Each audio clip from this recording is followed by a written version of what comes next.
Welcome to SportsBeat KC, the Kansas City Star's daily sports podcast. It's Friday, June 5th, and I'm Blair Kerkhoff. Missouri beat writer Souichi Terada joins us today to talk about the last few days in Missouri athletics. It was an interesting time as the football team led a peaceful march from campus to the Boone County Courthouse. The march wasn't the end of the task. While at the courthouse, some 62 student athletes registered to vote. How great is that? Athletes will begin voluntary workouts on Monday, and we talk about that and how the Tigers have changed their approach to testing for COVID-19. After a break, we'll hear from Tigers head football coach Eli Drinkwitz, who on a Zoom call met with reporters earlier this week. So here we go with Souichi Terada. Hey Souichi, how you doing? I'm not too bad. It's starting to get a little hot here in mid-Missouri from Michigan, so I'm not used to that, but we'll power through. Yeah, I wouldn't think so. We're getting our summer. It's not so much the highs, in the 90s and the mid 90s here. It's the lows in the mid 70s that make it. What's going on? A summer in early June. We don't deserve this, but hey, we'll battle through it.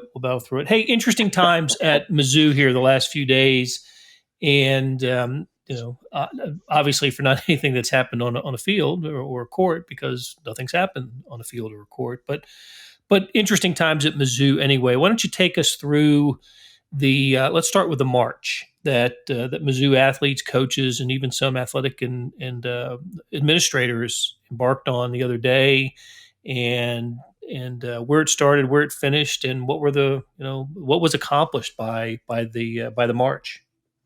Yeah, so Mizzou football players, they wanted to do something, obviously, with everything going on between the protests, especially after, just starting a dialogue after George Floyd's death in Minneapolis, just like much of the nation has done.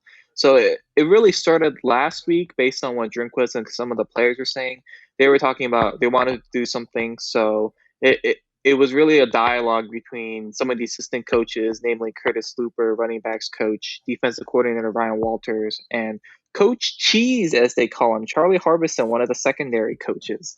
And so between those three and a few others, and a few players, namely Nick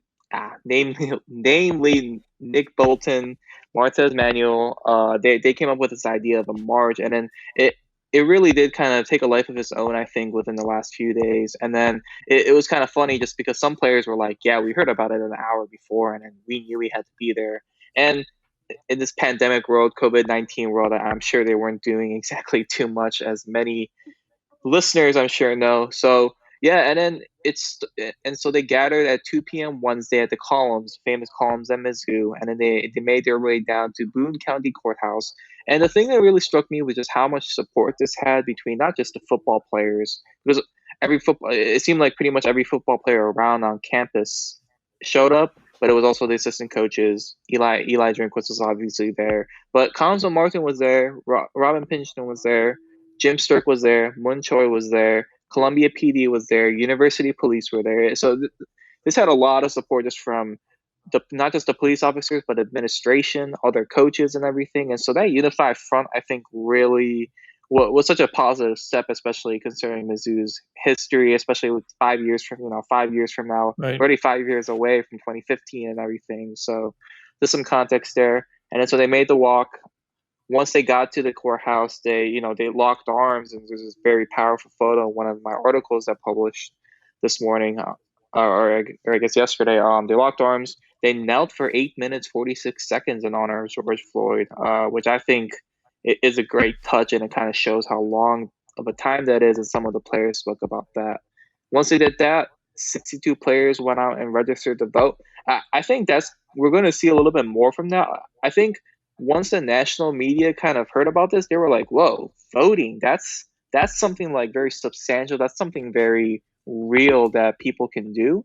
And then it's going to make a change. So that's kind of been the big positive reception, I think. And we might see more of that from other programs, which is great to see, just because voting obviously is so crucial in our society. So that's kind of where things kind of materialize. And then from there, here we are talking about it, and I really do think that voting key aspect is it really is a positive thing, that no matter who, your background, whatever you think politically, like that's a big thing, just because everyone can vote and use their voice.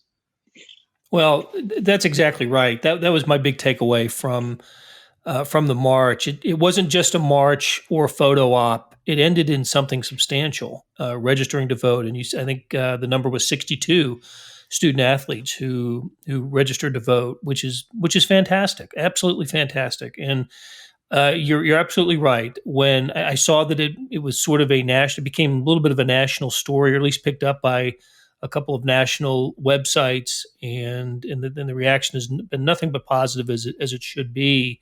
So the and it might, what it did was it extended the discussion to me in a positive way. We have, the week of the unrest, the demonstrations, the protests over, racism and social injustices, and those have been effective, and the conversation has never been as deep and thoughtful as, for these matters at any time in my life. This week has proved that the conversation has endured throughout the week, not just a weekend or a couple of days, but throughout the week. And protests are going to continue, I think, through the weekend. I know tonight in Kansas City, but to have at the end of a march the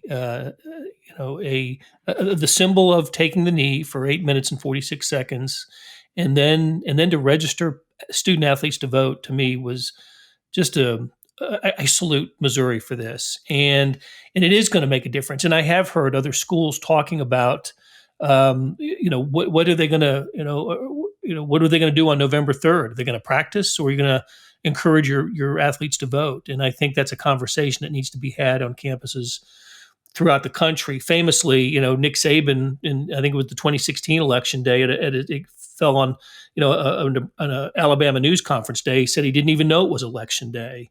And Will Muschamp said something in 2018 during the midterms, something similar. And I thought, in both cases, we just kind of smiled at the tone deafness of the coaches, but it is more serious than that. And Mizzou helped make the point this week that it is, it's agent change, right? It's you get the opportunity to make a difference, and not just in national elections, but local elections as well.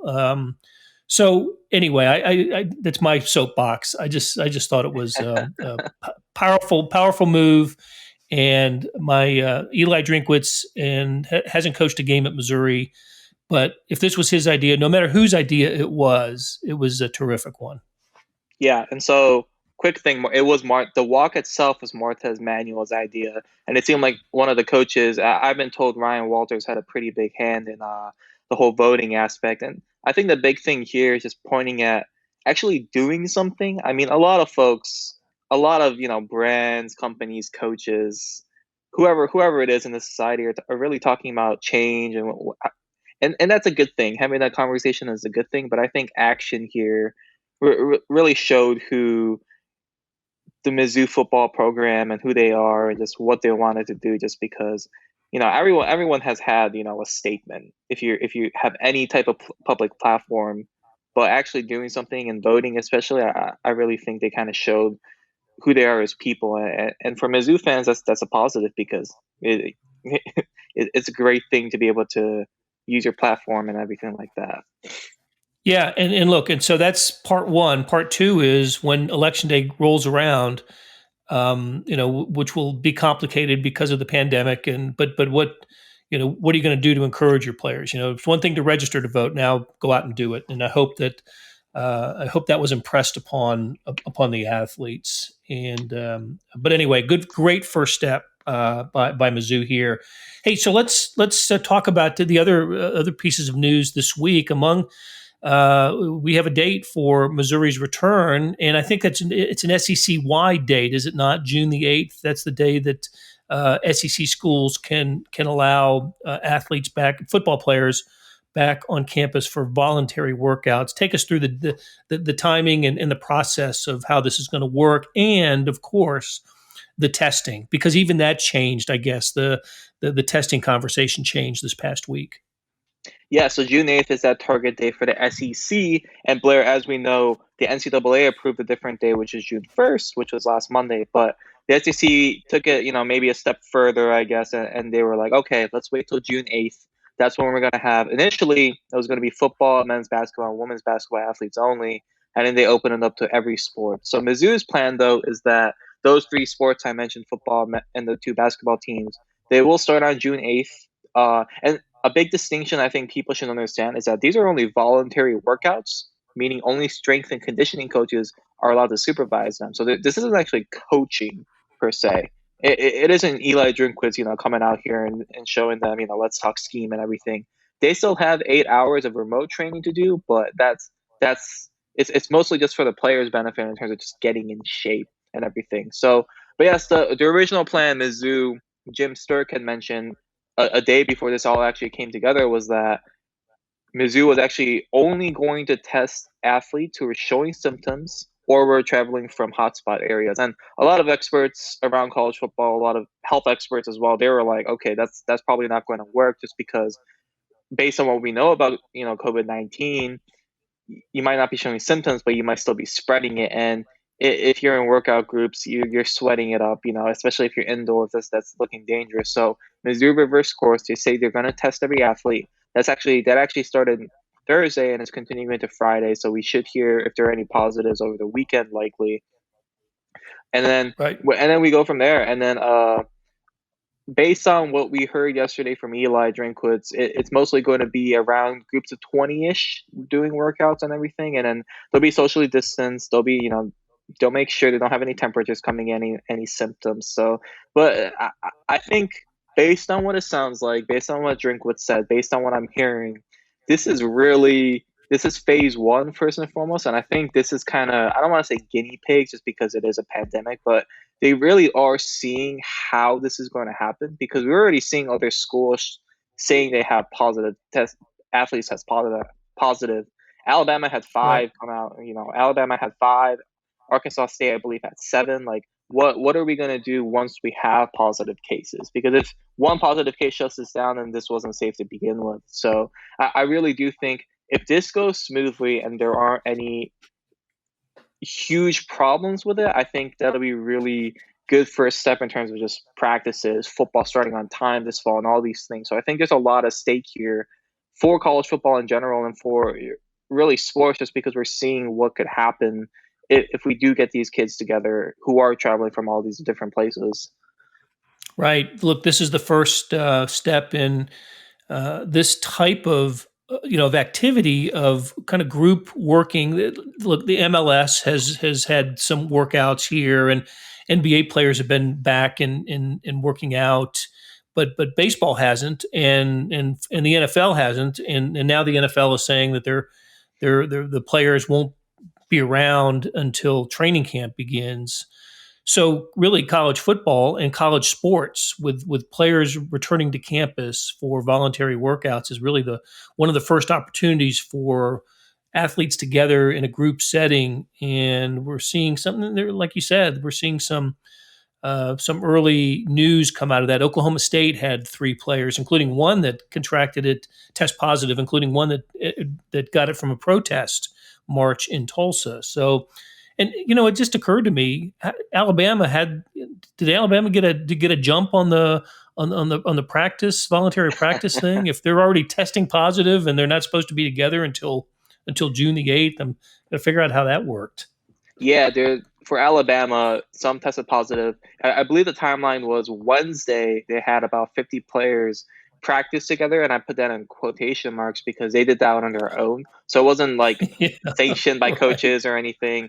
We'll put it in quotation marks just because, the nature of college football. But, and then on Thursday, they found out 5 of them tested positive. So what do you do with those 50 players? Not sure yet. Right. I think that's kind of the big question, really, just because, if 3 players from a 20-person workout group test positive, then what do you do with the other 17? Do they all socially isolate for 2 weeks?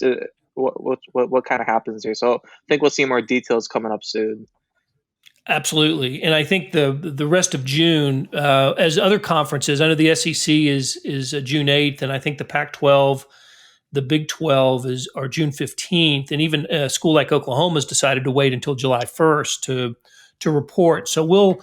I think that's what sort of the rest of June is going to be about, as these teams start gathering and how they're handling the testing and the results of the testing. So, all right, Souichi, when we come back, we're gonna take a break here. When we come back, we're gonna hear from Eli Drinkwitz and part of a Zoom call that he held with reporters, talking about this issue and the march and the voter registration. Interesting stuff by Eli Drinkwitz, one of the few coaches, by the way, in college football that I think had any kind of media availability this week during the week of protest and demonstration. So I was thankful for Eli Drinkwitz for doing that. So, all right, Souichi, great talking to you, and we'll talk to you again soon. Awesome. Thanks, Blair. Hey, it's Blair. We have a special subscription offer for SportsBeat KC listeners, unlimited digital access to the Kansas City Star's award-winning sports coverage. Sign up now for 1 year of Sports Pass for access to all the sports news, features, and columns presented on the kansascity.com site, and it's only $30. That's a 40% savings off our regular rate. Your subscription will automatically renew after the initial term at $50 unless you tell us to cancel. Your subscription helps support the sports coverage of kansascity.com and the Kansas City Star, and that support has never been more important. Please visit kansascity.com/SportsBeatKC offer to get this special offer. And as always, thanks for listening. Been a while, and there's a lot of things to discuss. So first, I just want to say how proud I am to be the head football coach at Mizzou, and how proud I am of this football team and this staff to stand alongside some very powerful leaders. Ryan Walters, Brick Haley, DJ Smith, Charlie Harbison, Marcus Johnson, Bush Hamden, Eric Link, Casey Woods, David Gibbs, and countless others on this staff and our players, for us to decide that it wasn't enough just to make a statement, but to also put action behind our words. It was a really powerful moment for me personally, and I believe it was a powerful moment for our team, for unity and cohesion, and to stand up for what is right. I made this comment. This was a clear instance of right versus wrong, and we tell our players and we tell people that when something is wrong, stand up against it. And what happened to George Floyd was wrong, and we stand against that and we fight for justice. And that's as clear as we can be about it. It was wrong. And it's time for, as a nation, to call out right versus wrong. And that was wrong. And we stand for justice, and not just to call it out, but to also, Curtis Looper is very much a student of history, and talked about, becoming a more perfect union. We're not perfect. Abraham Lincoln said it right. We're trying to fight to become a more perfect union. And the way that we can do that is to fight for equality and to use our voice at the ballot box. And so that was where the action of registering to vote came about. It was a very powerful moment. Would like to thank both MUPD and Columbia PD for joining us on a strictly volunteer. Every person that came volunteered to walk with us and to take a knee with us and to join in our call for justice. And so for that, I couldn't be any more proud of our football team and these great men, these giants and men that I stand beside every day, that I'm proud to call teammates and to coach with these guys. And so with that, I'll open it up for questions and go from there. All right, Coach. Thank you. Let's see.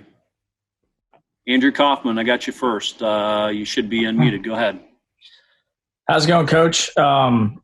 Just first off, with the why was it so important for your players and all the student athletes that were marching yesterday to vote? And why was that such a important step, you think? Well, because voting is about making your voice heard, and it's about creating a more perfect union. And we have, if we want effective change, change is not a sprint, it's a marathon. And we were backed up by the voice of President Obama, past president, former President Obama yesterday, talking about the importance of voting. I think we've again, Coach Looper talked about, the right to vote was in the 60s, and they fought for 100 years to get that. And that's our voice right now.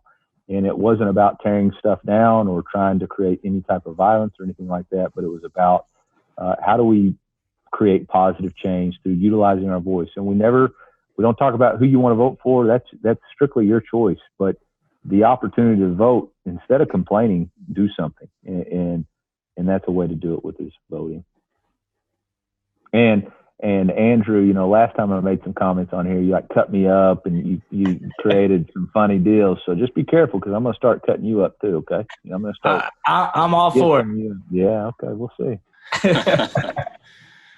Let's see. Next to Soren Petro. Soren, good to see you with us. You should be unmuted. Yep. Thank you very much, Chad. Thanks, Coach, for the time today. I know the statement the players made.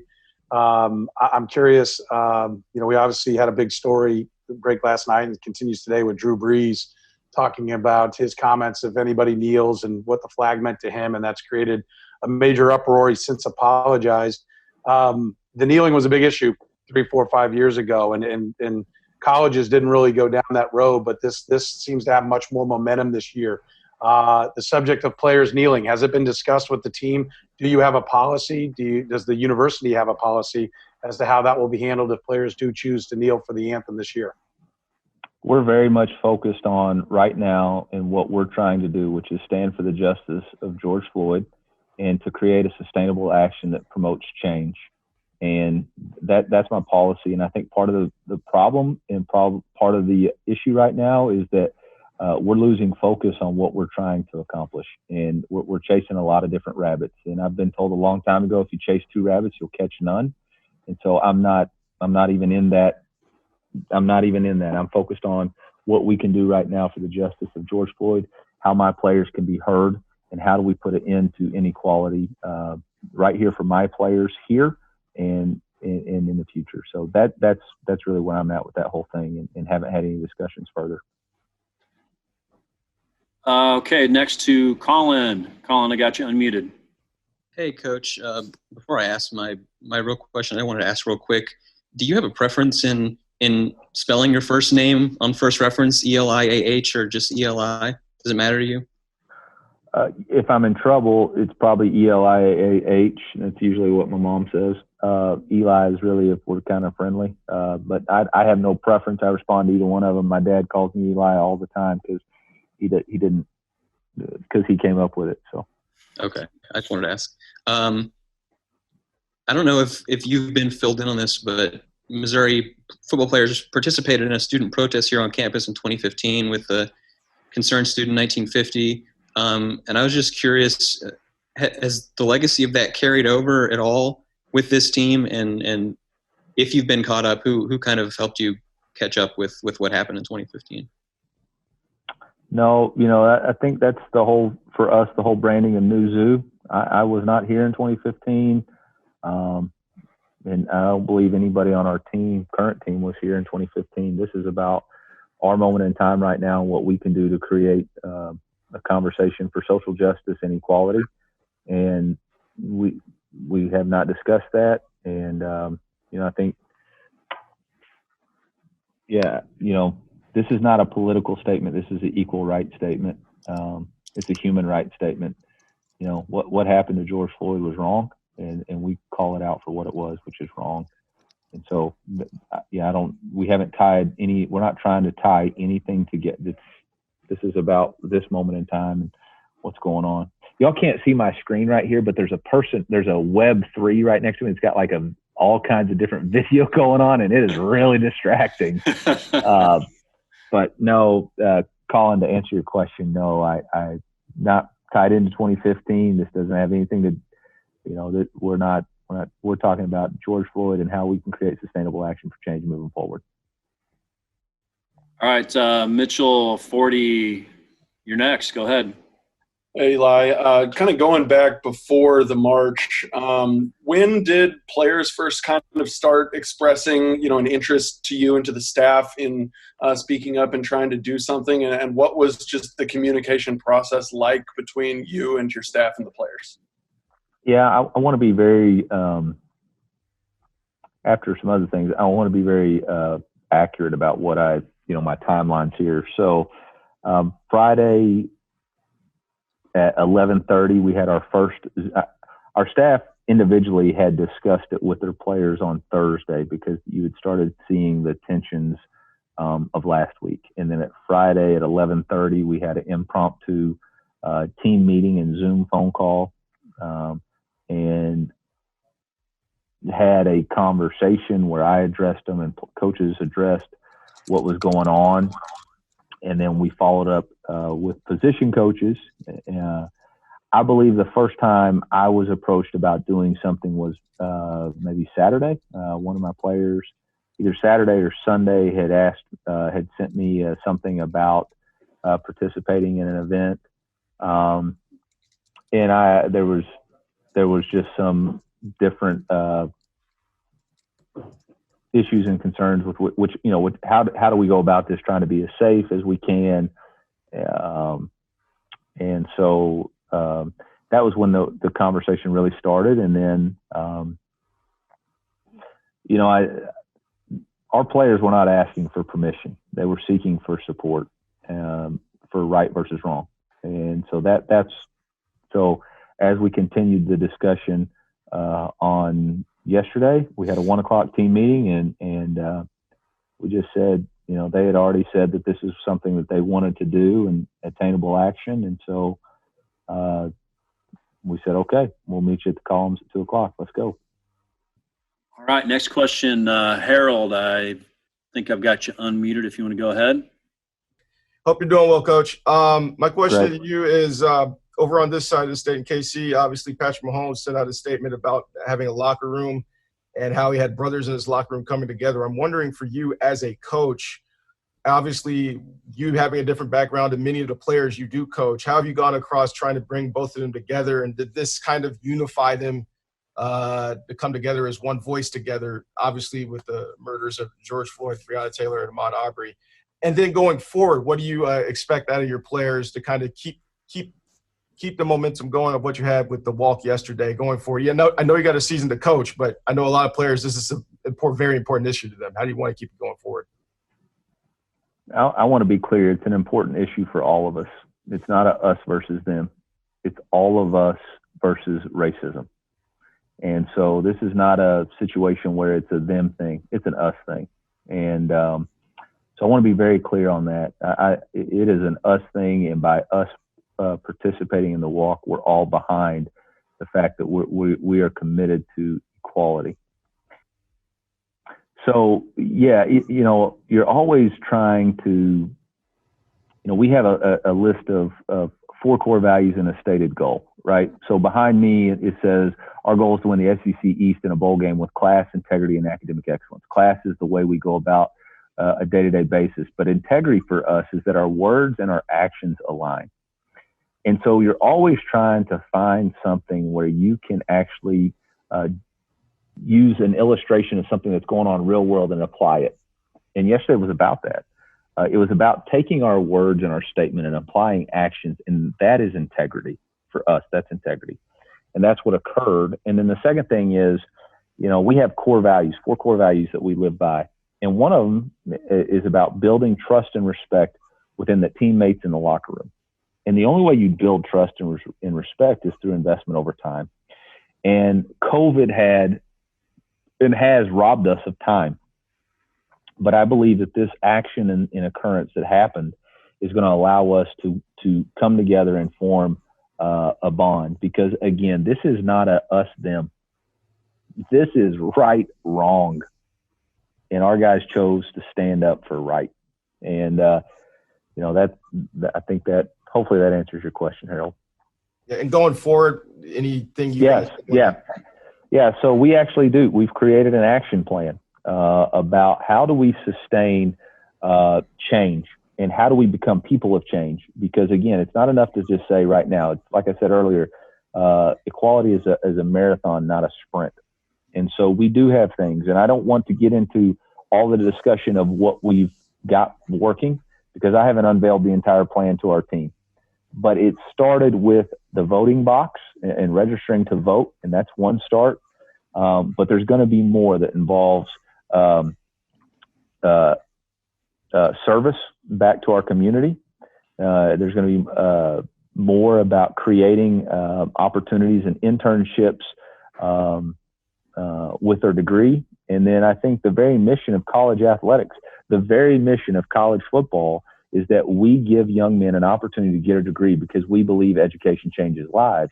And I have to, and our staff has to understand that it's bigger than football, and it's about ensuring that these young men get a degree so that they can be educated and they can help change. And so it's all of those, and we do have a very, very informative and active plan that's going forth, and our players are going to be inundated with that.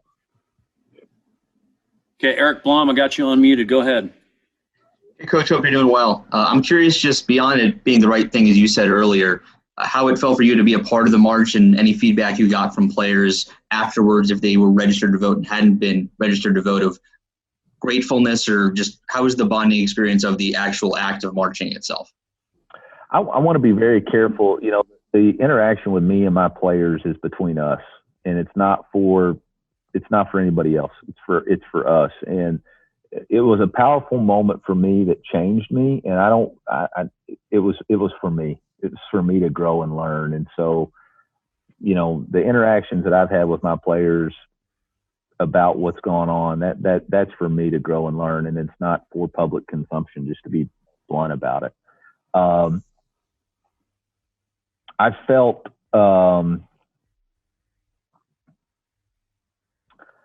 I saw where George's daughter was on, I believe it was Steven Jackson's shoulders, and she said, "Daddy changed the world," and he has, and that's really what hit me, was he's changed the world, and this conversation is so much different than it's been in the past, and that's powerful. And it's changed me, and it's changed all of us, I believe. And I'm thankful and I'm grateful that I'm grateful that I get to be close to such strong men on this staff, and I'm grateful that I get to work with them every day, and I get to have the courage to do the things that we did because of them. That'll do it for today and this week on SportsBeat KC. Thanks to our production staff of Derek Donovan, Savannah Smith, Randy Mason, Beth Welsh, Jeff Rosen, and Chris Fickett. A tip of the cap to Souichi Terada for joining me today to talk Mizzou and the SEC. Links to the stories we discuss about the Tigers can be found in the show notes and on kansascity.com. Hey, earlier in the episode, you heard me talk about the Sports Pass offer, and still stands, still a good one, $30 for a year's worth of sports coverage, and that includes the Sports Extra on the e-edition. There's an additional 26 pages of national sports coverage today. But here's an even better offer. Buy the entire Kansas City Star product. Sports, news, features, commentary, and analysis, the whole enchilada. You get all the stories written by my talented colleagues, plus extra news, sports, and business coverage. The details can be found at account.kansascity.com/subscribe. That's account.kansascity.com/subscribe. Whether it's the Sports Pass or the full subscription, you're getting and supporting the best sports and news coverage in Kansas City and helping us produce programs like SportsBeat KC. Thanks for listening, and we'll talk to you again next week.